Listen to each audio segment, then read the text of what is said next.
आपने कभी एक ऐसी गुड़िया देखी है जो ख्वाब दिखाती है? आज मैं आपको सुनाऊंगी ज़ोया और उसकी गुलाबी पंखों वाली गुड़िया की जादुई कहानी। गुलाबी पंखों वाली गुड़िया। एक दूर दराज गांव में नन्ही ज़ोया अपनी दादी के साथ रहती थी। ज़ोया की दुनिया बहुत छोटी थी, लेकिन उसकी आंखों में बड़े बड़े ख्वाब बसा करते थे। वो अक्सर आसमान को ताकते हुए सोचती, काश मेरे पास भी पंख होते, मैं भी उड़ सकती। एक दिन दादी ने उसे एक पुरानी लकड़ी की अलमारी से एक गुड़िया निकाल कर दी। वो गुड़िया बाकी सब गुड़ियों से मुख्तलिफ थी।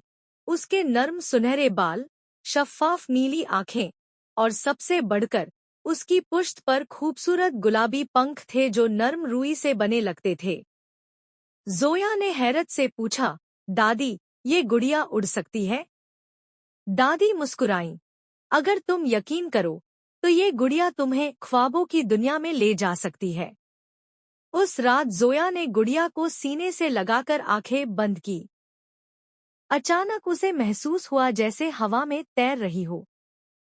जब आंखें खोले, तो वो एक तिलिस्मी बाग में थी जहां हर चीज रंग-बिरंगी और चमकदार थी। वहां और भी गुड़िया थी, कुछ तितलियों जैसी, कुछ परियों जैसी, मगर सब गुलाबी पंखों वाली गुड़िया को मलिका कह रही थी।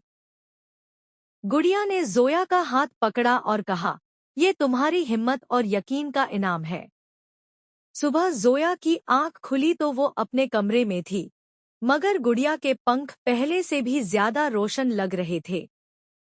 उस दिन से ज़ोया ने कभी ख्वाब देखना बंद न किया, क्योंकि उसे यकीन हो चला था कि ख्वाब पंखों की तरह होते हैं, जितना चाहो उतना बुलंद उड़ सकते हो।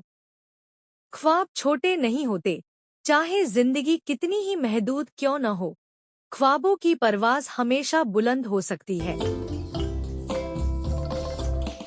आमोज़ इस्लामी और मिज़ाहिया कहानियों के लिए हमारे चैनल को फॉलो करें, लाइक करें, कमेंट करें, शेयर करें और बेल आइकन को दबाना ना भूलें।